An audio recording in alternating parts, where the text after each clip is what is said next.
Brother good morning. Good morning sister. ஓம் சாந்தி. ஓம் சாந்தி. குஷி குஷியா இருக்கீங்களா? குஷி குஷியா இருக்கேன் சிஸ்டர். நீங்க எப்படி Very இருக்கீங்க? டபுள் குஷியா இருக்கும். Super sister. Okay sister, Murali வாசிக்கலாம் இன்னைக்கு. பாடமா வாக்கியங்களை கேட்போம். ம். அதுக்கான தேதி வந்து ஏப்ரல் 8, 2025 காலை முரளி பாப்தாதா மதுபன். ஓம் சாந்தி. ம். இனிமையான குழந்தைகளே, அனைத்து யுகங்களிலும் உத்தமமானது இந்த சங்கம யுகமாகும். ம். இங்குதான் ஆத்மாக்களாகிய நீங்கள் பரமாத்மா தந்தையோடு சந்திப்பு செய்கிறீர்கள். இதுதான் மிகவும் உண்மையான கும்பமேளாவாகும் அப்படின்னு தலைப்பு கொடுத்துருக்காங்க. அப்பா சங்கமயுகம் பத்தி மகிமை கொடுத்துருக்காங்க தலைப்புல. ஆமா. சங்கம யுகம், அதாவது அனைத்தையும் விட உத்தமமான யுகம் இந்த சங்கம யுகம் தான். இங்கதான் ஆத்மாக்களான நீங்க பரமாத்மா தந்தைய சந்திப்பு செய்றீங்க. அப்ப இதுதான் உண்மையிலும் உண்மையான கும்பமேளா அப்படின்னு சொல்றாரு. Okay sister. அப்பா கேள்வி கேட்கிறாங்க, எப்படிப்பட்ட பாடத்தை தந்தை மட்டுமே படிப்பிக்கின்றார், வேறு எந்த மனிதராலும் படிப்பிக்க முடியாது? பதில், ஆத்ம அபிமானி ஆவதற்கான பாடத்தை ஒரு தந்தை மட்டுமே படிப்பிக்கின்றார். இந்த பாடத்தை வேறு எந்த தேகதாரிகளாலும் படிப்பிக்க முடியாது. முதலில் உங்களுக்கு ஆத்மாவின் ஞானம் கிடைக்கின்றது. நாம் ஆத்மாக்கள் பரந்தாமத்தில் இருந்து நடிகராகி நடிப்பதற்காக வந்தோம். இப்பொழுது நாடகம் முடிகின்றது என நீங்கள் அறிந்துள்ளீர்கள். இந்த நாடகம் முன்பே உருவாக்கப்பட்டது.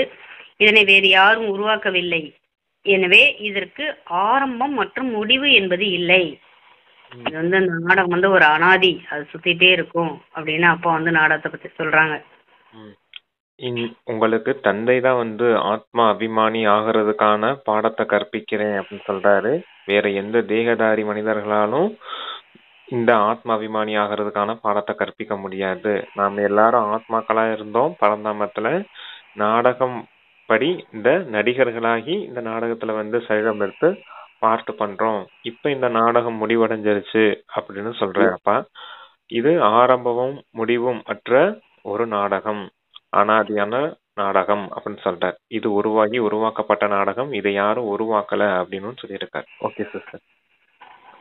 பாடல், அன்பான நாயகிகளே வெளிப்படையுங்கள். ஓம் சாந்தி. இந்த பாடலை குழந்தைகள் பலமுறை கேட்டிருப்பீர்கள். இதை நாயகன் நாயகிகளிடம் கூறுகின்றார். இவர் எப்போது சரீரத்தில் வருகின்றாரோ அப்போது நாயகன் என கூறப்படுகிறது. இல்லையெனில் அவர் தந்தையாகவும் நீங்கள் குழந்தைகளாகவும் இருப்பீர்கள். நீங்கள் அனைவரும் பக்திகள், பகவானை நினைவு செய்கின்றீர்கள். மணமகள் மணமகனை நினைவு செய்கின்றனர். அனைவருக்கும் அன்பான மணமகனாக இவர் இருக்கின்றார். அவர் வந்து குழந்தைகளுக்கு புரிய வைக்கின்றார். இப்போது விழிப்படையுங்கள், புதிய யுகம் வருகின்றது என்று. அதாவது தந்தை தனியா இருக்கும்போது அவர் தந்தையா இருக்கார், நீங்க குழந்தைகளா இருக்கீங்க. அவர் எப்ப பிரம்மாவுடைய சரீரத்துக்கு வராரோ அப்ப அவர் நாயகன் ஆகிடுறாரு, நீங்க நாயகி ஆகுறீங்க அப்படின்னு சொல்றாரு. எதுக்காக அப்படின்னா நினைவு செய்யறதுக்காக. உண்மையான அறிமுகத்தை பிரம்மாவுடைய வாய் மூலமா அவர் கொடுத்துருவார். அப்புறமேல் என்ன காரியம் செய்யணும், நீங்க நாயகியாகி அந்த நாயகனை பரந்தாமத்துல நினைவு செய்யணும். அதுக்காக எப்ப இந்த சரீரத்துக்குள்ள வராரோ அப்ப அவர் நாயகன் ஆயிடுறாரு. இதுக்கு முன்னாடி நீங்க வெறும் பக்தி செய்துட்டு இருந்தீங்க, இப்ப ஞானத்துக்கு வந்துட்டீங்க. இப்ப உண்மையான நாயகனை நீங்க நினைவு செய்யணும். எதற்காக அப்படின்னா அடுத்து சத்தியுகம் வரப்போகுது, கலியுகம் முடிஞ்சாச்சு, இது சங்கம யுகமா இருக்கு அப்படிங்கிற அந்த அறிமுகம் கிடைச்சோன்னே நீங்க நினைவு செய்ய ஆரம்பிச்சிடுறீங்க. அதனாலதான் விழிப்படையுங்கள், மணப்பெண்களை விழிப்படையுங்கள்ன்ற அந்த பாட்டு வந்திருக்குது அப்படின்னு சொல்ற. இந்த பாட்டை கூட நீங்க நிறைய முறை கேட்டிருக்கீங்க அப்படிங்கிறார். அப்பா சொல்றாங்க, புதிய உலகம் சத்தியுகம், பழைய உலகம் கலியுகமாகும். உங்களை சொர்க்கவாசியாக ஆக்குவதற்கு தந்தை வந்திருக்கிறார். நான் உங்களை சொர்க்கவாசியாக ஆக்குவேன் என வேறு எந்த மனிதரும் கூற முடியாது. சன்னியாசிகளுக்கு சொர்க்கம் மற்றும் நரகத்தை பற்றி எதுவும் தெரியாது. மற்ற தர்மங்களை போன்று சன்னியாசிகளுக்கும் ஒரு தர்மம் இருக்கிறது. அவர்கள் யாருமே ஆதி சனாதன தேவி தேவதா தர்மத்தை சார்ந்தவர்கள் அல்ல. பகவான் வந்துதான் ஆதி சனாதன தேவி தேவதா தர்மத்தை படைக்கின்றார். யார் நரகவாசிகளாக இருக்கின்றார்களோ அவர்களே மீண்டும் சத்தியுகத்தில் சொர்க்கவாசியாக ஆகின்றனர். இப்பொழுது நீங்கள் நரகவாசி அல்ல, இப்பொழுது நீங்கள் சங்கம யுகத்தில் இருக்கின்றீர்கள். இடைப்பட்ட காலம் சங்கம யுகமாகும். சங்கம யுகத்தில் நீங்கள் சொர்க்கவாசியாக ஆவதற்கு முயற்சி செய்கின்றீர்கள். எனவே சங்கம யுகத்திற்கு மகிமை இருக்கின்றது. இதுவே அனைத்தையும் விட உத்தமமான கும்பமேளாவாகவும் இருக்கின்றது. சன்னியாசிங்க வந்து அவங்களுக்குன்னு தனிப்பட்ட தர்மம் இருக்குது. சந்நியாச தர்மம், துறவற மார்க்கம் அப்படின்னு தனிப்பட்ட தர்மம் இருக்குது. ஆனா ஆதி சனாதன தேவி தேவதா தர்மத்தை பகவான் சிவன் தான் ஸ்தாபனை செய்றேன் அப்படிங்கிறத சொல்றாரு. இது சங்கம யுகமா இருக்குது. நீங்க இப்ப நரகவாசிங்க கிடையாது அப்படின்னு சொல்றாரு. இந்த நரகம் சொர்க்கமா மாறணும். இந்த இடைப்பட்ட காலம், இந்த சங்கம யுகத்துல நீங்க சொர்க்கவாசியா ஆகிறதுக்கு தகுதி உடையவர்களா ஆயிட்டு இருக்கீங்க அப்படின்னு சொல்றாரு. Okay sir.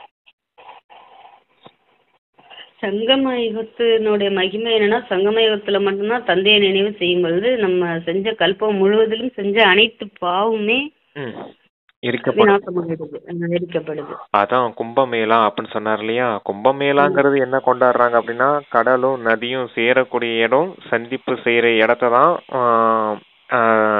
சந்திப்புன்னு சொல்லி அங்க மூழ்கி எந்திரிச்சா பாவ கர்மங்கள் அழியும் அப்படின்னு சொல்றாங்க. ஆனா தந்தை சொல்றாரு, எப்ப ஆத்மாவான நதியும் பரமாத்மாவான கடலும் 2 பேரும் சந்திக்கிறாங்களோ அப்பதான் பாவ கர்மங்கள் அழியும்னு சொல்றாங்க. ஆத்மா பரமாத்மா விஷயத்த அப்படியே கொண்டுட்டு போய் அவங்க ஸ்தூலமா நதியும் கடலும் சேர இடத்துல மூழ்கி எந்திரிக்கிறதா கும்பமேளான்னு கொண்டாடி அதுல மூழ்கி எந்திரிச்சா பாவ கர்மங்கள் அழியும்னு கொண்டாடிக்கிட்டு இருக்காங்க அப்படின்னு சொல்றேன். அதான் உண்மையான கும்பமேளாங்கிறது இந்த விஷயம் தான். சங்கம யுகத்தின் விஷயத்த அப்படியே துவாபர கலியுகத்துல இப்படி மாத்திட்டாங்க அப்படின்னு சொல்றேன். சரிங்க சிஸ்டர். அப்பா சொல்றாங்க, இந்த நேரத்தையே புருஷோத்தம் என கூறப்படுகிறது. நாம் அனைவரும் ஒரு தந்தையின் குழந்தைகள் என நீங்கள் அறிந்துள்ளீர்கள். சகோதரத்துவம் என கூறப்படுகிறது அல்லவா? அனைத்து ஆத்மாக்களும் தங்களுக்குள் சகோதரர்கள். இந்து சீனர்கள் அனைவரும் சகோதரர்கள் என கூறப்படுகிறது. அனைத்து தர்மத்தின் அடிப்படையில் சகோதரர்கள் என்ற ஞானம் இப்பொழுது உங்களுக்கு கிடைத்து உள்ளது. நீங்கள் தந்தையாகிய எனது குழந்தைகள் என தந்தை புரிய வைக்கின்றார். இப்போது நீங்கள் நேரில் வந்து கேட்கின்றீர்கள். அவர்கள் வெறும் வாயால் மட்டுமே சொல்கின்றனர். அனைத்து ஆத்மாக்களின் தந்தை ஒருவர் மட்டுமே, அவரை மட்டுமே நினைவு செய்கின்றனர். ஆண் மற்றும் பெண் இருவரிடத்திலும் ஆத்மா உள்ளது. இதன் அடிப்படையில் சகோதரர்களாகவும் பிறகு சகோதரன் சகோதரியாக பிறகு கணவன் மனைவியாக ஆகின்றனர். இவ்வாறு தந்தை வந்து குழந்தைகளுக்கு புரிய வைக்கின்றார். அதாவது பரமாத்மா நான் ஒருத்தன் தந்தை, மற்ற எல்லாருமே ஆத்மாக்கள், எல்லாருமே என்னுடைய குழந்தைகள் அப்படின்னும் போது எல்லாருமே ஆத்மாக்கள், சகோதரர்கள் தானே உங்களுக்குள்ள. நீங்க அவங்க வெறும் வாய் வார்த்தையா சொல்லிட்டு இருக்காங்க. தந்தை உண்மையான விஷயத்த புரிய வைக்கிறேன் அப்படின்னு சொல்றாரு. எல்லாருமே பிரதர்ஹுட் தான் அப்படின்னு சொல்றாரு. ஆத்ம ரீதியில சரீரத்துல வரும்போதுதான் ஆண் பெண் 2 பால் இருக்குது. அதனால சகோதரன் சகோதரி ஆகுறீங்க. அப்புறம் இந்த உலகத்துல கணவன் மனைவி ஆகுறாங்க அப்படின்னா திருமணம் செய்துக்கிறாங்க. அந்த மாதிரி ஆயிடுது இல்லையா? அதுக்காக அப்படி ஒவ்வொரு உறவு முறையா வருது அப்படின்னு சொல்றாரு. ஆனா உண்மையிலே ஆத்மாக்கள் எல்லாருமே சகோதரர்கள் தான் அப்படின்னு சொல்றாரு. இந்து சீனர்கள் சகோதரர்கள் அப்படின்னு சொல்றாங்க. ஆனா விஷயம் தெரியாம வெறும் வாய் வார்த்தையா சொல்றாங்க அப்படின்னு சொல்றாரு. சரிங்க சார். அப்பா சொல்றாங்க, ஆத்மாக்கள் பரமாத்மாவை பிரிந்து வெகு காலம் ஆகிவிட்டதாக கூறப்படுகிறது. நதிகள் மற்றும் கடல் பிரிந்து வெகு காலம் ஆகிவிட்டதாக கூறுவது இல்லை. பெரிய நதிகள் கடலுடன் சேரத்தான் செய்கிறது. நதி என்பது கடலின் குழந்தை போன்றது என குழந்தைகளுக்கு தெரியும். கடலிலிருந்து தண்ணீர் மேகமாகி பிறகு மலைகளின் மீது மழையாக பொழிகின்றது. பிறகு நதிகளாக உருவாகின்றது. ஆக அனைத்தும் கடலின் குழந்தைகளாக ஆகின்றது. தண்ணீர் எங்கிருந்து உருவாகின்றது என பலருக்கும் தெரியாது. இதையும் கற்றுத்தர வேண்டியுள்ளது. ஒரே ஒரு தந்தை மட்டுமே ஞானக்கடலாக இருக்கின்றார் என குழந்தைகள் இப்போது புரிந்துள்ளனர். ஆத்மா அதாவது ஆத்மா பரமாத்மா பிரிஞ்சு வெகு காலம் ஆயிடுச்சு அப்படின்னு தான் சொல்றாங்க. கடலும் நதியும், அதாவது நதி கடலை பிரிஞ்சு ரொம்ப நாள் ஆயிடுச்சு அப்படின்லாம் யாரும் சொல்றது இல்லை அப்படின்னு சொல்றாரு. பாருங்க எப்படி கம்பாரிசன் கொடுக்குறாரு அப்படின்னு. நதியும் கடலும் பிரிஞ்சு ரொம்ப நாள் ஆயிடுச்சு அப்படின்னு சொல்றது இல்ல. அப்புறம் ஏன் அந்த நதியும் கடல்ல மூழ்கி எந்திக்கிறாங்கன்னு தெரியல. அதான் சொல்றாரு, பிரிஞ்சு ரொம்ப நாள் ஆச்சு அப்படின்னு சொல்ல முடியாது. ஏன்னா இப்ப எல்லா நதிகளும் சேர்ந்துட்டு தான் இருக்குது கடல்ல போய் அப்படின்னு சொல்றாரு. எப்படி தண்ணீர் கடல்ல இருந்து சூரிய வெளிச்சத்தால மேகங்கள் நீராவியாகி அந்த மேகங்கள் மீண்டும் மலை மீது மோதி அந்த மலையில மழை பெழிஞ்சு அப்ப அந்த மலையில இருந்து மீண்டும் அருவியா வந்து அப்புறம் மேல நதியா ஓடுது. இந்த விஷயம் கூட தந்தை புரிய வைக்க வேண்டியது இருக்குது அப்படின்னு சொல்றாரு. இது கூட இயற்கையின் அதிசயம் தான் அப்படின்றதையும் சொல்லியிருக்காரு சார். இத கூட புரிய வைக்க வேண்டியதா இருக்கு தந்தை, எப்படி தண்ணீர் உருவாகுது அப்படின்னு கூட அப்படின்ட்டு இருக்காரு. அப்பா சொல்றாங்க, நீங்கள் அனைவரும் ஆத்மாக்கள், தந்தை ஒருவர் மட்டுமே எனவும் புரிய வைக்கப்பட்டுள்ளது. ஆத்மா நிராகாரமாக இருக்கிறது. பிறகு ஸ்தூலத்தில் வந்து மறுபிறவி எடுக்கின்றது. எப்போது தந்தை சாக்காரத்தில் வருகின்றாரோ அப்போதுதான் சந்திப்பும் செய்ய முடியும். ஒரு முறை மட்டுமே தந்தையின் சந்திப்பு ஏற்படுகிறது. இந்த நேரம் வந்து அனைவரையும் சந்திக்கின்றார். இவர்தான் பகவான் என புரிந்து கொள்வார்கள். கீதையில் கிருஷ்ணருடைய பெயரிடப்பட்டுள்ளது. ஆனால் கிருஷ்ணர் இங்கு வர முடியாது. அவர் எப்படி நிந்தனைக்கு ஆளாக முடியும்? கிருஷ்ணருடைய ஆத்மா இப்போது இங்கு இருக்கின்றது. முதலில் உங்களுக்கு ஆத்மா பற்றிய ஞானம் கிடைத்துள்ளது. நீங்கள் ஆத்மாக்கள் தன்னைத்தான் சரீரம் என புரிந்து இவ்வளவு காலம் கடந்து வந்து விட்டீர்கள். தந்தை வந்து இப்பொழுது ஆத்மா அபிமானியாக ஆக்குகின்றார். சாது சன்னியாசிகள் யாரும் உங்களை ஒருபோதும் ஆத்மா அபிமானியாக ஆக்குவது இல்லை. அதான் ஆத்ம அபிமானியா தந்தை மட்டும்தான் ஆக்க முடியும். கிருஷ்ணர் ஒன்னும் ஆக்க போறது கிடையாது. சாது சன்னியாசிங்க யாரும் ஆக்க போறது கிடையாது. கிருஷ்ணரை எந்த அளவுக்கு நிந்தனை செய்துட்டாங்க. கிருஷ்ணர் ஒண்ணு இங்க வர்றது கிடையாது. சங்கமயுகத்திலே கலியுகத்திலே வர்றது கிடையாது. அவர் சத்தியுகவாசியா இருக்கார். அவர் வந்து இங்க நிந்தனைக்கு ஆளாக வேண்டிய அவசியம் கிடையாது. ஆனா அந்த கிருஷ்ணருடைய ஆத்மா இங்க பிரம்மாவா அமர்ந்திருக்குது அப்படிங்கறத சொல்றாரு. Okay sister. சாது சன்னியாசியெல்லாம் வந்து ஒருபோதும் ஆத்மா அபிமானியா ஆகுங்க அப்படின்னு சொல்லவும் முடியாது, அவங்களால ஆக்கவும் முடியாது அப்படின்னு அப்பா நமக்கு வந்து புரிய வைக்கிறாங்க. அப்பா சொல்றாங்க, நீங்கள் குழந்தைகள், உங்களுக்கு எல்லையற்ற தந்தையிடமிருந்து ஆசி கிடைக்கின்றது. நாம் பரந்தாமத்தை சேர்ந்தவர்கள். பிறகு இங்கு நமது பங்கை அடிப்பதற்கு வந்திருக்கின்றோம் என்பது உங்களுடைய புத்தியில் இருக்கின்றது. இப்போது இந்த நாடகம் முடிகின்றது. இந்த நாடகத்தை வேறு யாரும் உருவாக்கவில்லை. இந்த நாடகம் ஏற்கனவே உருவாக்கப்பட்டதாகும். இந்த நாடகம் எப்போது ஆரம்பமானது என கேட்கின்றன. இது அனாதி நாடகமாகும். இதற்கு ஆரம்பம் முடிவு இல்லை என கூறுங்கள். பழையதிலிருந்து புதியதாகவும் புதியதிலிருந்து பழையதாகவும் ஆகின்றது. இந்த பாடம் மிகவும் பக்காவாக உங்களிடம் இருக்கின்றது. புதிய உலகம் எப்போது உருவாகின்றது, பழைய உலகம் எப்போது உருவாகின்றது என உங்களுக்கு தெரியும். இது கூட சிலருடைய புத்தியில் முழுமையாக இருக்கின்றது.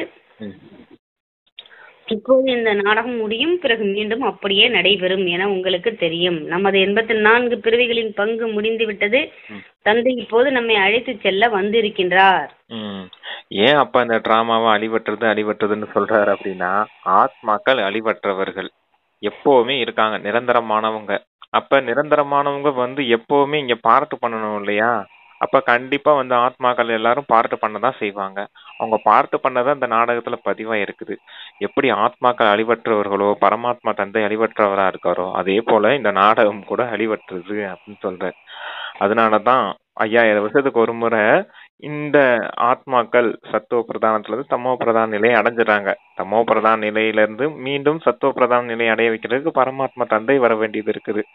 அப்புறம் தமோ பிரதானத்துல இருந்து சத்துவ பிரதானம் ஆயிட்டாங்கன்னா மீண்டும் சத்தியுகத்துல இருந்து தேவதைகளா அப்படி மாற வேண்டியதுதானே இருக்கும் அப்படிங்கிறத சொல்லி நல்ல விதத்துல புரிய வைக்கிறாரு. இது அனாதி டிராமா. இது உருவாக்கப்பட்டது, நடந்தது, இதுதான் திருப்பி நடக்குது அப்படிங்கிறதையும் நல்ல விதத்துல புரிய வைக்கிறார். நம்ம பிறவிகள் சக்கரத்துல வந்ததுனால மறந்துட்டோம். பரமாத்மா தந்தை பிறவிகள்ல வராத காரணத்தினால அவர் மறக்காம இருக்காரு அப்படிங்கறத சொல்றார். Okay sister washing. பழசுல இருந்து புதுசாவும் புதுசுல இருந்து பழசாவும் எப்படி மாறுதுங்கிறது உங்களுக்கு இப்ப புரிய வச்சிருக்கப்பட்டிருக்கு அப்படின்னு அப்பா நமக்கு சொல்றாங்க. 84 பிறகு முடிஞ்சிட்டு இப்ப தந்தை நம்ம வந்து அழைச்சிட்டு போக வந்திருக்காரு. தந்தை வழி அப்படின்னு அப்பா வந்து நமக்கு சமிக்கை கொடுக்குறாங்க. அப்பா சொல்றாங்க, தந்தை வழிகாட்டியாகவும் இருக்கிறார் அல்லவா? நீங்கள் அனைவரும் வழிகாட்டிகள். வழிகாட்டி யாத்திரைக்கு அழைத்து செல்ல வந்திருக்கிறார். அவர்கள் ஸ்தூல வழிகாட்டிகள், நீங்கள் ஆன்மீக வழிகாட்டிகள். எனவே உங்களுடைய பெயர் பாண்டவ அரசாங்கமாகும். ஆனால் ரகசியமாக இருக்கிறது. பாண்டவர்கள், கௌரவர்கள், யாதவர்கள் என்ன செய்து சென்றார்கள் என்பது இந்த நேரத்திற்கான விஷயமாகும். அதுவும் மகாபாரத யுத்தத்திற்கான காலமாகும்.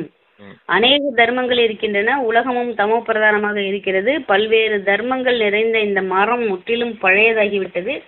இந்த கல்ப மரத்தின் முதன்மையான அஸ்திவாரமாக ஆதி சனாதன தேவி தேவதா தர்மம் இருக்கிறது என உங்களுக்கு தெரியும். சத்தியுகத்தில் மிகவும் கொஞ்சம் பேர் தான் இருப்பார்கள். பிறகு அதிகமாகி விடுவார்கள். இது வேறு யாருக்கும் தெரியாது. உங்களில் கூட வரிசைப்படிதான் உள்ளனர். மாணவர்களில் சிலர் நல்ல திறமைசாலியாக இருப்பார்கள். நன்கு தாரணை செய்து பிறரையும் செய்ய வைப்பதற்கான ஆர்வம் இருக்கும். சிலர் நன்றாக தாரணை செய்கின்றனர், சிலர் நடுத்தரமாக, சிலர் 3ஆம் தரம், சிலர் 4ஆம் வரிசையில் உள்ளனர். அந்த கல்ப வருஷ மரத்தை உதாரணமா சொல்றாரு. அதாவது ஆதி சனாதன தேவி தேவதா தர்மம் தான் அதுக்கு அஸ்திவாரமா இருக்குது அப்படின்னு சொல்றாரு. இந்த விஷயத்த கூட குழந்தைங்க புரிஞ்சுக்கிறதுல வரிசை கிரமம் இருக்குது அப்படின்னு சொல்றாரு. கல்பவிருஷ மரத்துல அந்த அடிப்பாகத்துல பிராமணர்கள் வேர் பகுதியில இருக்காங்க, தந்தை விதையா இருக்காரு. ஆதிசநாதன தேவி தேவதா தர்மத்தினர் அந்த தண்டு பகுதியில இருப்பாங்க இல்லையா? அப்ப இந்த விஷயத்த கூட யாரும் புரிஞ்சுக்கிறது இல்லை அப்படிங்கறத சொல்றாரு. நம்ம இப்ப எங்க இருக்கோம்? அந்த மரத்தின் மேல் பகுதியில் அடிபாகத்துல இருக்கோம் அப்படின்னு சொல்றாரு. கல்பவிருஷ மரம் தலைகளா தானே இருக்கும், அதனால அடிபாகத்துல இருக்கீங்க. இப்ப மீண்டும் முன்னாடி போகணும் அப்படின்றதுக்காக சொல்றாரு. இப்ப நீங்க எங்க இருந்திருக்கீங்க? வேர் பகுதியில இருக்கீங்க அப்படின்னு சொல்றாரு. இதை புரிஞ்சுக்கிறதுல வரிசை கிரமம் இருக்குதுன்னா, முதல் தரத்துல புரிஞ்சுக்கிறவங்களும் இருக்காங்க, 2ஆம் தரம், 3ஆம் தரம், 4ஆம் தரத்துல கூட இருக்காங்க. இந்த ட்ரெயின் டிக்கெட் கூட இருக்குது இல்லையா, அதை கூட உதாரணமா சொல்லுவார். First class, second class, third class, fourth கிளாஸ்னு அந்த மாதிரி தான் இருக்குது அப்படின்னு சொல்றாரு. ஓகே சிஸ்டர், சரி வாசி. அப்பா சொல்றாங்க, கண்காட்சியில் மிக தெளிவாக புரிய வைப்பவர்கள் தேவை. 2 தந்தையை பற்றி முதலில் கூறுங்கள். ஒன்று எல்லையற்ற பரலோக தந்தை, இன்னொன்று எல்லைக்கு உட்பட்ட லௌகீக தந்தை. பாரதத்திற்கு எல்லையற்ற ஆசி கிடைத்திருந்தது. பாரதம் சொர்க்கமாக இருந்தது, பிறகு நரமாகிவிட்டது. இதனை அசுர ராஜ்யம் என கூறப்படுகிறது. பக்தியும் முதலில் முறையானதாக இருந்தது. ஒரு சிவபாபாவை மட்டுமே நினைவு செய்தனர். தந்தை கூறுகின்றார், குழந்தைகளே, புருஷோத்தம நிலையை அடைய வேண்டுமானால் தாழ்ந்த நிலையை அடைய வைக்கும் விஷயங்களை கேட்காதீர்கள். ஒரு தந்தையிடமிருந்து மட்டுமே கேளுங்கள், ஒருவரிடமிருந்து மட்டுமே ஞானத்தை கேளுங்கள். வேறு யாரிடம் கேட்டாலும் அது பொய்யானது ஆகும். தந்தை இப்பொழுது சத்தியத்தை கூறி புருஷோத்தமராக ஆக்குகின்றார். நீங்க நல்ல விதத்துல புருஷார்த்தம் செய்யணும்னா தந்தை சொல்ற விஷயத்த மட்டும் கேளுங்க, மற்றவர்கள் எந்த ஒரு வீணான விஷயங்களையும் கேட்காதீங்க அப்படின்னு சொல்றாரு. ஏன்னா தீமைக்கான விஷயங்களை கேட்டு தான் மற்றவர்களின் வழிப்படி நடந்துதான் இந்த மாதிரி தமோபிரதான நிலையை அடைஞ்சிருக்கீங்க. இப்ப நீங்க வேற எந்த விஷயத்தையும் நீங்க கேட்க வேண்டியது அவசியம் இல்ல, தந்தையின் விஷயத்த மட்டும் கேட்டு நல்ல விதத்துல புருஷார்த்தம் செய்யுங்க அப்படின்னு சொல்லியிருக்காங்க. சரிங்க சிஸ்டர். வேறு யாரிடம் கேட்டாலும் அது பொய்யாதான் இருக்கும். தந்தை சத்தியத்தை கூறி புருஷோத்தமராக ஆக்குகிறார். அதனால ஒருவரிடமிருந்து மட்டுமே ஞானத்தை கேளுங்கள், வேறு யாரிடம் கேட்டாலும் அது பொய்யானது ஆகும் அப்படின்னு சமைக்க கொடுக்குறாங்கப்பா. அப்பா சொல்றாங்க, தீய விஷயங்களை நீங்கள் கேட்டதனால்தான் தாழ்ந்த நிலை அடைந்தீர்கள். வெளிச்சம் என்பது பிரம்மாவின் பகல், இருள் என்பது பிரம்மாவின் இரவு. இந்த எல்லா விஷயங்களையும் தாரணை செய்ய வேண்டும். ஒவ்வொரு விஷயத்திலும் வரிசைப்படிதான் இருக்கின்றது. மருத்துவர்கள் சிலர் ஒரு அறுவை சிகிச்சை செய்ய 10,000 20,000 வாங்குகின்றனர். சுமார் 50 வருடங்களுக்கு முன்பு சிலருக்கு சாப்பிடுவதற்கே வழி இல்லை. வக்கீல்களும் அவ்வாறு இருக்கின்றனர். நீங்களும் எவ்வளவு படிப்பிக்கின்றீர்களோ அந்த அளவு உயர்ந்த பதவி அடைவீர்கள். வித்தியாசம் இருக்கிறது அல்லவா? தாசிகளும் கூட வரிசைப்படிதான் ஆகின்றனர். எல்லா ஆதாரமும் படிப்பில் தான் இருக்கிறது. நாம் எவ்வளவு படிக்கின்றோம்? எதிர்காலத்திற்காக, பல பிறவிகளுக்காக நான் என்ன ஆவேன் என தன்னிடத்தில் கேளுங்கள். பல பிறவிகளுக்கும் கல்பத்திற்கும் ஆக வேண்டுமானால் படிப்பின் மீது முழு கவனம் செலுத்த வேண்டும். நல்ல விதத்துல படிச்சீங்கன்னா உயர்ந்த பதவிக்கு போவீங்க அப்படின்னு சொல்றாரு. இங்க கூட நல்லா படிச்ச டாக்டர்ஸ் எல்லாம் எவ்வளவு சம்பளம் வாங்குறாங்க? ஒரு ஆபரேஷன் பண்ணா 10,000 20,000 வாங்குறாங்கன்னு அந்த காலத்துல சொல்லியிருக்காரு. இப்ப எல்லாம் லட்சக்கணக்கில் வாங்குறாங்க. அதான் நல்லா படிச்சிருக்காங்க, அதனால நல்லா சம்பாதிக்கிறாங்க. சிலருக்கு 50 வருஷத்துக்கு முன்னாடி எப்படி இருந்துச்சு அப்படின்னா சாப்பாட்டுக்கே வழி இல்லாம இருந்தாங்க. 50 வருஷத்துக்கு முன்னாடி 10,000 20,000 வாங்குறாங்க. சிலருக்கு சாப்பாட்டுக்கு வழி இல்லாம இருக்காங்க அப்படின்னு சொல்லி வைக்கிறாரு. ஆமா, அதான் நல்ல விதத்துல படிச்சீங்கன்னா உயர்ந்த பதவி ராஜாராணியா செல்வந்தர்களா போவீங்க. படிக்கலன்னா தாசதாசியரா போக வேண்டியது இருக்கும் அப்படிங்கறதுக்காக எச்சரிக்கை கொடுக்கறாரு. இப்படி இருங்க அப்படின்னு, நல்ல விதத்துல புருஷார்த்தம் பண்ணுங்க அப்படின்னு சொல்றாரு. சரி வாங்க. தாசதாசிகளும் வருஷப்படிதான் வராங்க. எதிர்காலத்திற்காக, பல பிறவிகளுக்காக நான் என்ன ஆவேன் என தன்னிடத்தில் கேளுங்கள். பல பிறவிகளுக்கும் கல்பத்திற்கும் ஆக வேண்டுமானால் படிப்பின் மீது முழு கவனம் செலுத்த வேண்டும். விஷத்தை குடிப்பதை முற்றிலும் விடத்தான் வேண்டும். அழுக்கான ஆடைகளை சுத்தமாக்குங்கள் என சத்தியுகத்தில் சொல்வதில்லை. இப்போது அனைவருடைய சரீரமும் அழுக்கடைந்து விட்டது. சம பிரதானம் அல்லவா? இது கூட புரிய வைப்பதற்கான விஷயம் அல்லவா? அனைவரை காட்டிலும் பழைய சரீரம் யாருடையது? நம்முடையதாகும். அதாவது விஷத்தை குடிக்கிறத கூட நிறுத்தணும் அப்படின்னு சொல்ல, விகாரங்களை விழுகிறது, காம விகாரம், அதான் மோசமான விகாரங்கள்லாம் விட வேண்டியது இருக்கு. 5 விகாரங்களையும் மொத்தமா ஒதுக்குனா தான் அந்த உயர்ந்த பதவியை அடைய முடியும் அப்படின்னு சொல்றாரு. இங்க சரீரம் கூட எப்படிப்பட்டதா இருக்குது? தமோ பிரதானமா இருக்கு அப்படின்னு சொல்றாரு. சத்தியுகத்துல யாரும் சரீரத்தை சத்துவ பிரதானமா ஆக்கணும் அப்படிங்கறதெல்லாம் கிடையாது. அந்த இயற்கையாவே சத்துவ பிரதானமா கிடைக்க போகுது. இப்பதான் நீங்க அந்த சத்துவ பிரதானம் ஆகிறதுக்கான முயற்சி செய்யணும். ஆத்மா எப்ப சத்துவ பிரதானம் ஆகுதோ அப்போ சரீரம் கூட சத்துவ பிரதானமா கிடைக்கும். இப்ப அதிகத்திலும் அதிகமாக தமோ பிரதானமான சரீரம் யாருக்கு இருக்குது அப்படின்னு கேட்டா அது நமக்கு தான் இருக்குது அப்படின்னு பாபா சொல்றேன். சரிங்க சிஸ்டர், வாசிங்க. அப்பா சொல்றாங்க, நாம் இந்த சரீரத்தை மாற்றிக்கொள்கிறோம். ஆத்மா பத்தித்த நிலை அடைகின்றது, சரீரமும் பதீத்தமாக பழமையாகிறது. ஆத்மா மாறுவதில்லை, சரீரத்திற்கு வயதாகி மரணம் ஏற்படுகிறது. இது கூட நாடகத்தில் உருவாக்கப்பட்டுள்ளது. அனைவருக்கும் நாடகத்தில் பங்கு உள்ளது. ஆத்மா அழியாததாக இருக்கின்றது. நான் சரீரத்தை விடுக்கின்றேன் என ஆத்மா கூறுகிறது. ஆத்மா அபிமானியாக ஆகத்தான் வேண்டும். மனிதர்கள் அனைவரும் தேக அபிமானியாக உள்ளனர். அரை கல்பம் தேக அபிமானியாக, அரை கல்பம் ஆத்மா அபிமானியாக இருக்கின்றனர். ரெண்டு விஷயம் இருக்குது. ஒன்னு, ஒரு பிறவியிலேயே ஆத்மாக்கள் அந்த சரீரம் குழந்தையாகி வாலிபராகி அப்புறம் முதியவராகிறது, அந்த 3 நிலை இருக்குது இல்லையா? அதே போல ஆத்மாவும் சத்வரஜ தமோ நிலையில இந்த கல்பத்துல சுத்தி வர வேண்டியது இருக்குது. அதான் பிரம்மாவின் இரவு பிரம்மாவின் பகல் அப்படின்னு சொல்றாரு. அதான் அரை கல்பம் ஆத்மா அபிமானியா இருக்கீங்க, அரை கல்பம் தேக அபிமானியா ஆயிட்டீங்க.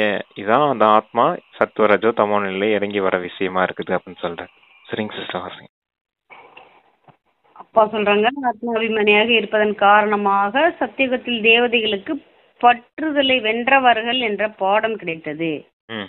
ஏனென்றால் நம் ஆத்மாக்கள் இப்போது இந்த சரீரத்தை விட்டுவிட்டு இன்னொரு சரீரத்தை எடுப்போம் என அங்கு புரிந்திருப்பார்கள்.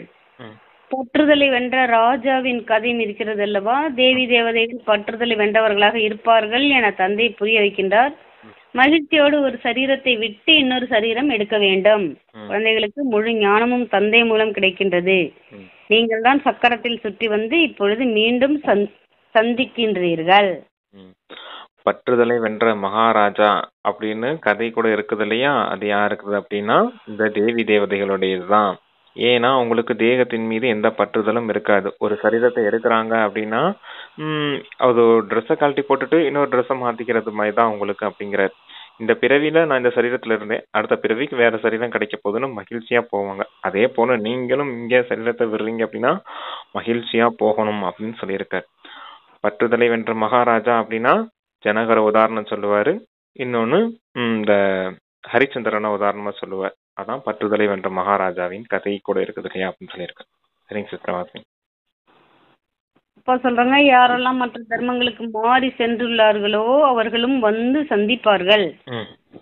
இங்க எதை சொல்றாருன்னா, அந்த மதம் மாறி கல்யாணம் பண்ணிக்கிறாங்க இல்லையா? நம்ம சொல்றோம் ஆமா கல்யாணத்துக்காக மதம் மாறிட்டாங்கன்னு. ஆனா ஆல்ரெடி அந்த மதம் மாறி சென்றவங்க திரும்ப ரிவர்ஸ் போடுறாங்கிறத அப்பா நமக்கு இங்க புரிய வைக்கிறாங்க.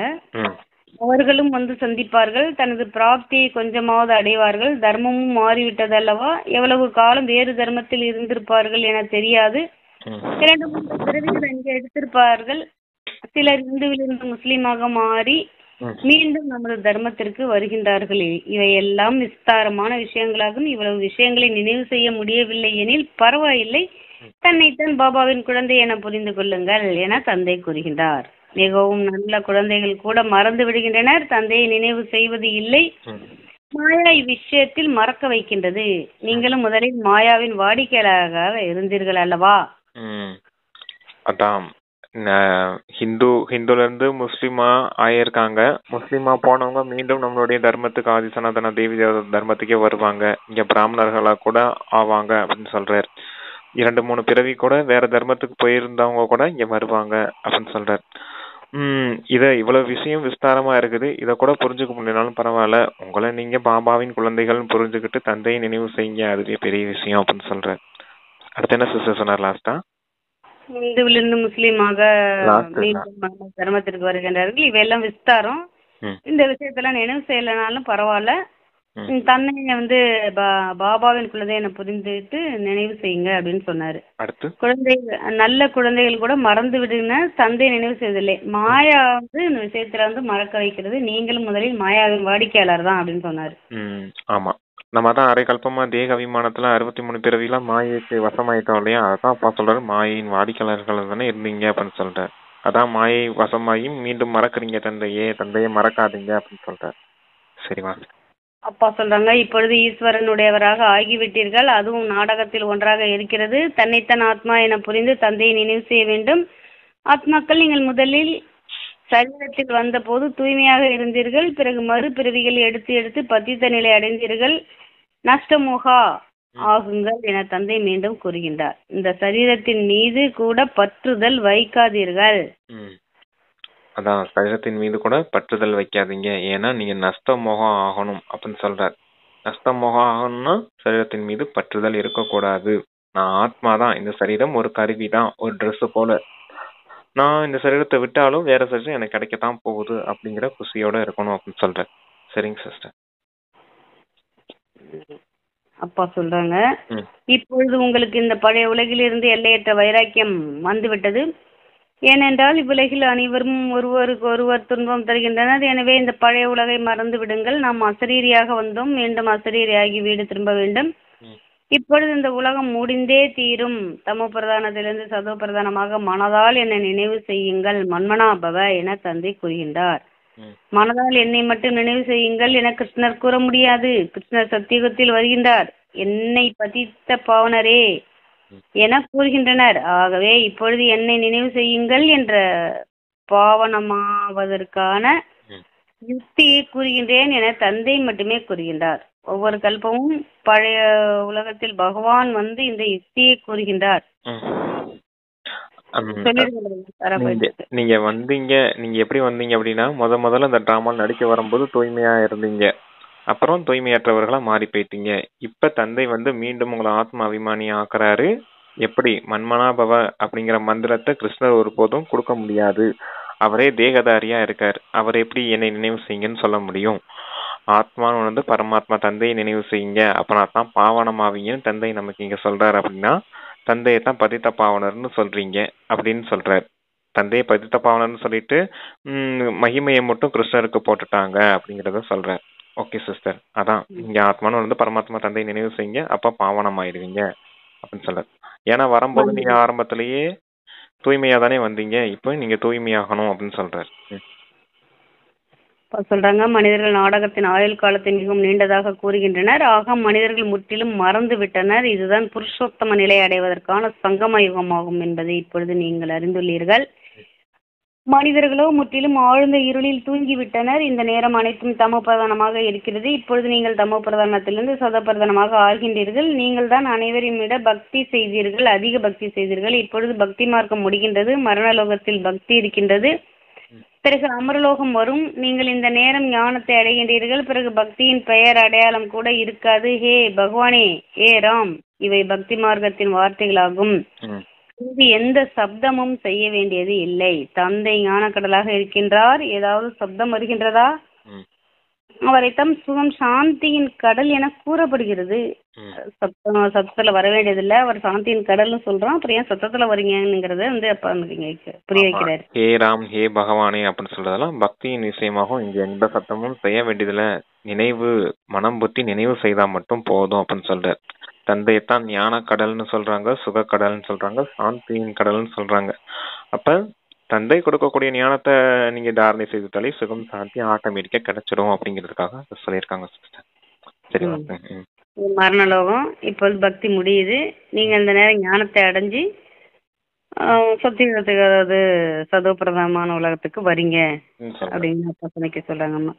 அப்பா சொல்றாங்க, ஞானம் கூறுவதற்கு அவருக்கு சரீரம் அவசியம் வேண்டுமல்லவா? பகவானின் மொழி என்னவென்று யாருக்கும் தெரியாது. பாபா எல்லா மொழிகளிலும் பேசுவார் என்பது அல்ல, ஹிந்தி மட்டுமே அவருடைய மொழியாகும்.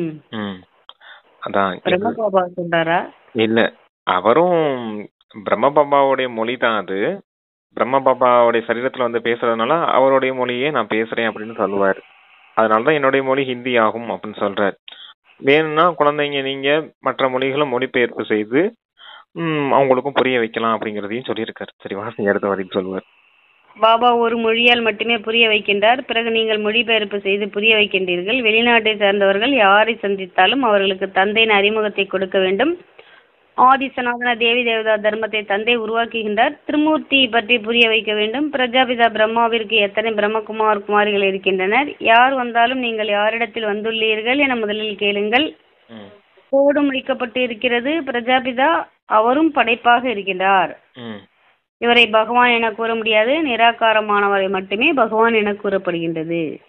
அதாவது இந்த பிரம்மாவை பகவான்னு சொல்ல முடியாது, பிரஜா பிதா அப்படின்னு போர்டு வச்சிருக்கீங்க அப்படின்னா என்ன, பிரஜைகளின் பிதா, அப்ப இவரும் படைப்பு தான் அப்படிங்கறத சொல்றாரு. அப்ப இந்த படைப்பை பகவான் ஒருபோதும் சொல்ல முடியாது, பகவான்னு நிராகார தந்தையை மட்டும்தான் சொல்ல முடியும் அப்படின்னு சொல்றாரு. பகவான் தன்னுடைய ஞானத்தை சொல்றதுக்கு இங்க ஸ்தூலத்துல வந்தாலும் சரீரம் வேணும். அந்த சரீரத்துக்கு தான் இந்த பிரம்மாவை ஆதாரம் எடுத்து அவர் வாய் மூலமா நமக்கு ஞானம் கொடுத்திருக்காரு. அதத்தான் முரளின்னு சொல்லி நம்ம இப்ப வாசிச்சுட்டு இருக்கோம் அப்படின்னு சொல்லியிருக்காரு. சரிங்க.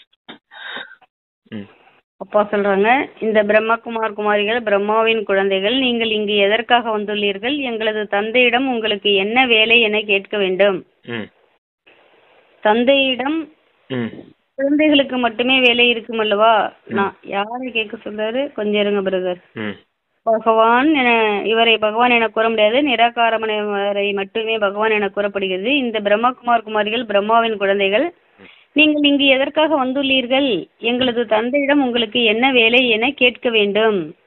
யாராவது வந்தாலும் அவங்ககிட்ட கேட்கணும், இங்க யாரு எதுக்காக வந்திருக்கீங்க அப்படின்னு கேட்டா அவங்க சொல்லுவாங்க இல்லையா, நாங்க இந்த விஷயத்துக்காக வந்திருக்கோம் அப்படின்னு, எங்க தந்தை கிட்ட உங்களுக்கு என்ன வேலை அப்படின்னு கேளுங்க அப்படின்னு சொல்றாரு. கேட்டு புரிய வைக்க. இங்க எதுக்கு வந்திருக்கீங்க, பிரம்மா குமார் குமாரிகள்னு சொல்றீங்க, பிரம்மாங்கிறது இவர் இருக்காரு, இவர்கிட்ட என்ன வேலை அப்படின்னா ஞானம் கேட்கறதுக்காக வந்திருக்கோம் அப்படின்னு சொல்லுவாங்க. இல்ல யோகம் மெடிடேஷன் கிளாஸ் கத்துக்கிறதுக்காக வந்திருக்கோம் ஏதாவது ஒண்ணு சொல்லுவாங்க இல்லையா, அதுக்காக விஷயத்த சொல்லி புரிய வைக்கலாம் அப்படின்னு சொல்றேன். முதல்ல ஏதாவது ஒரு பேச்சு ஆரம்பிக்கணும் இல்லையா சிஸ்டர், ஆரம்பிச்சாதானே அடுத்து அவங்க கிட்ட இருந்து பதில் கேட்டு வாங்க முடியும், அதுக்காக சொல்றேன். அப்பா சொல்றாங்க, தந்தையிடம் குழந்தைகளுக்கு மட்டுமே வேலை இருக்கும் அல்லவா? நாம் தந்தையை நல்ல முறையில் புரிந்துள்ளோம். குழந்தைகள் தந்தையை வெளிப்படுத்துவார் என கூறப்படுகின்றது. நாம் அவருடைய குழந்தைகளாக இருக்கின்றோம். அச்சா, ஓம் சாந்தி. வந்திருக்கோங்க கேட்பாங்க, கேட்டோன்னே சொல்லிடுங்க நீங்க, நாம இந்த பரமாத்மா தந்தையின் குழந்தைகள், நாம எல்லாரும் ஆத்மாக்களா இருக்கோம், நமக்கு எல்லாம் தந்தை அவர் ஒருத்தர் தான், அவர் இந்த பிரம்மா உடல்ல நமக்கு இந்த ஞானம் கொடுக்குறாரு, அதை இங்க கத்துக் கொடுக்குறோம். பிரஜா பிதா அப்படின்னு போட்டு வச்சிருக்காங்கன்னா பிரஜைகளுக்கு எல்லாம் பிதா இந்த பிரம்மா மட்டும்தான் அப்படிங்கிறத சொல்லலாம் அப்படின்னு சொல்றாரு. இவர் மூலமா கேட்கறதா இங்க முரளியத்தான் அந்த சிஸ்டர் வாசிச்சுட்டு இருக்காங்க, நான் உங்களை கையை காமிச்சு சொல்லலாம். அந்த தரக்கூடிய முரளியில என்ன விஷயம் இருக்குது அப்படிங்கறது இந்த 7 நாள் பாடத்துல சொல்லி தருவோம் அப்படிங்கறதுனால இந்த 7 நாள் பாடத்தை முதல்ல ஆரம்ப பாட கல்வியா வச்சிருக்கோம் அப்படின்னு சொல்லி உங்களுக்கு புரிய வச்சிடலாம் அப்படின்னு சொல்றேன். Okay sister. இனிமையிலும் இனிமையான காணாமல் போய் தேடி கண்டெடுக்கப்பட்ட செல்ல குழந்தைகளுக்கு தாயின் தந்தையுமான பாப் தாதாவின் அன்பு நினைவுகள் மற்றும் காலை வணக்கம். ஆன்மீக குழந்தைகளுக்கு ஆன்மீக தந்தையின் நமஸ்தே நமஸ்தே. தாரணைக்கு 2 பாயிண்ட்ஸ் கொடுத்துருக்காங்க. இல்ல ஃபர்ஸ்ட் பாயிண்ட், புருஷோத்தம நிலை ஆவதற்காக தாழ்ந்த நிலை அடைய வைக்கும் தீய விஷயங்களை கேட்க கூடாது. ஒரு தந்தையிடமிருந்து மட்டுமே முறையான கலப்படமில்லாத ஞானம் கேட்க வேண்டும். அதாவது உங்களை தவறான வழிக்கு அழைச்சிட்டு போன எந்த விஷயத்தையும் கேட்காதீங்க அப்படின்னு சொல்றாரு. தந்தை கிட்ட இருந்து உண்மையான கலப்படம் இல்லாத ஞானத்தை கேட்டு தெரிஞ்சுக்கணும் அப்படின்னு சொல்றாரு. Okay sister. 2வது பாயிண்ட் தாரணைக்கு சொல்றாங்க, நஷ்டமோக ஆவதற்காக ஆத்ம அபிமானி ஆவதற்கு முழுமையான முயற்சி செய்ய வேண்டும். இந்த பழைய உலகம் துன்பம் தரக்கூடியது, இதனை மறக்க வேண்டும். இதிலிருந்து எல்லையற்ற வைராக்கியம் வர வேண்டும் என்பது புத்தியில் இருக்க வேண்டும்.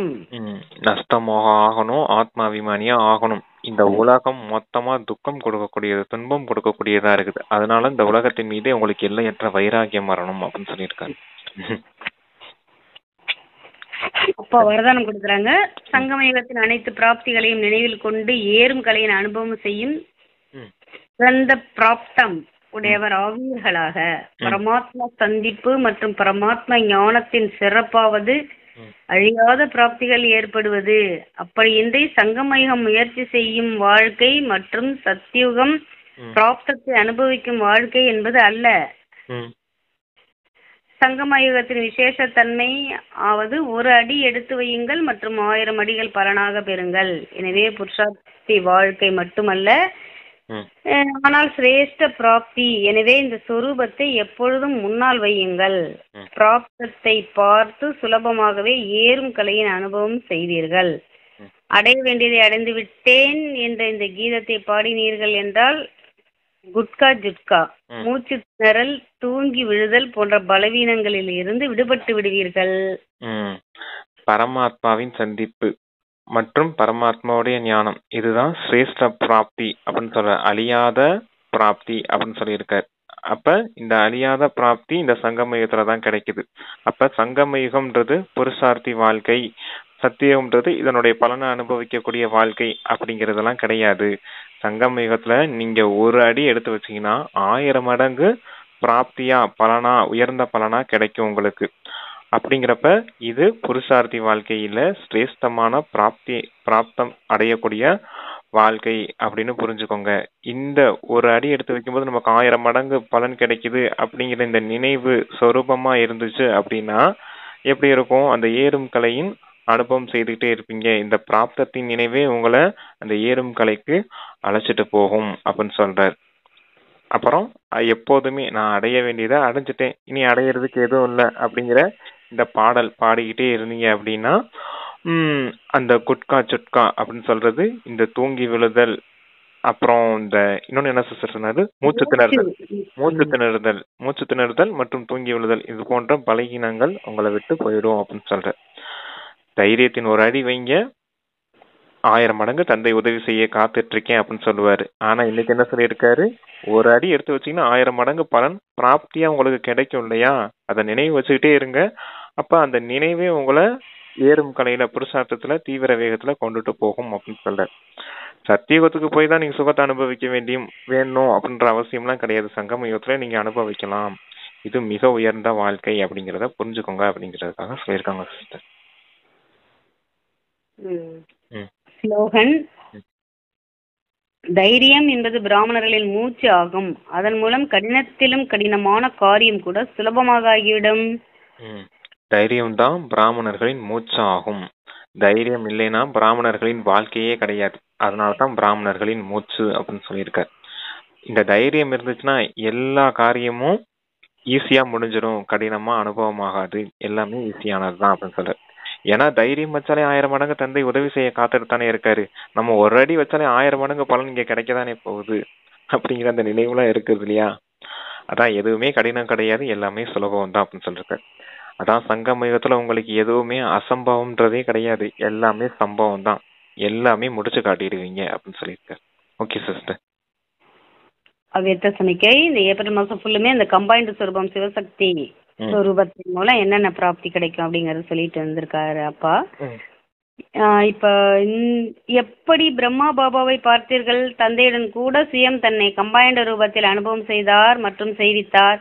இந்த இணைந்த சொரூபத்தை யாருமே பிரிக்க முடியாது.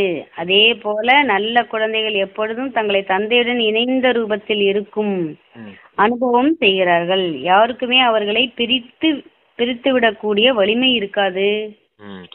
எப்படி பிரம்மா பாபா இணைந்த ரூபமா இருந்தாரு, தன்னை ஆத்மானோட பரமாத்மா தந்தைய இணைந்த ரூபத்துல எப்பவும் நினைவு செய்து அந்த அனுபவமே அவரும் செஞ்சாரு, மற்றவங்களையும் செய்வித்தார். இந்த இணைந்த ரூபத்தை யாருமே பிரிக்க முடியாது.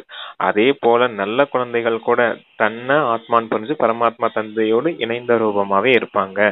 இந்த இணைந்த ரூபத்துல இருக்கவங்கள யாருக்குமே பிரிக்கிறதுக்கான வலிமை கிடையாது அப்படின்னு சொல்லியிருக்காரு. யாராலையும் அவங்கள பிரிக்கவே முடியாது இணைஞ்ச ரூபத்துல இருந்தீங்கன்னா அப்படின்னு இருக்காரு. அதான் இணைந்த சொரூபமாக வெற்றியாளர் ஆவீங்க அப்படின்னு சொல்லியிருக்காரு. Okay sister. இவ்வளவு ஈஸியா வெற்றியாளர் ஆவதற்கு வழி சொல்றாரு, அதை விட்டுட்டு மனம் பத்தி எங்கெங்க அலைஞ்சிட்டு தான் இருக்கு. மாயை இருக்குது, 63 பிறவி சம்ஸ்காரமா இருக்குது, அதுவும் மாயை சர்வசக்திவானவுல இருக்குது. Okay sister. தேக உணர்வுக்கு வந்தீங்கன்னா மாயை சர்வசக்திவான ஆகும், ஆத்மா உணர்வுக்கு வந்தீங்கன்னா நீங்க சர்வசக்திவான மாறிடுவீங்க. அதனால எப்பவுமே ஆத்மா உணர்வுல இருங்க அப்படின்னு சொல்லியிருக்கேன். Okay sister. இருக்கிற கம்பைன்டு சொரூபத்தின் மூலமா எதை வேணாலும் செய்ய முடியும். ஆமா, அதெல்லாம் நல்லா தெரிஞ்சிருந்தாலும் இந்த கர்மங்கள் நம்மள டிஸ்டர்ப் பண்ணி ஆகர்ஷணப்பட்டு தான் இருக்கு, மனத்திட்டு தான் இருக்கு. Okay brother. பாபாவுக்கு நன்றி, வாய்ப்பை ஏற்படுத்தி கொடுத்த சரவணா பாய்ஜிக்கு நன்றி, கேட்கும் உள்ளங்கள் அனைவருக்கும் நன்றி, இந்த சேவையில் ஈடுபட்ட ஆத்மாக்களுக்கு நன்றி. Thanks brother. ஓம் சாந்தி. ஓம் சாந்தி. Thank you sister. ஓகே பாபா.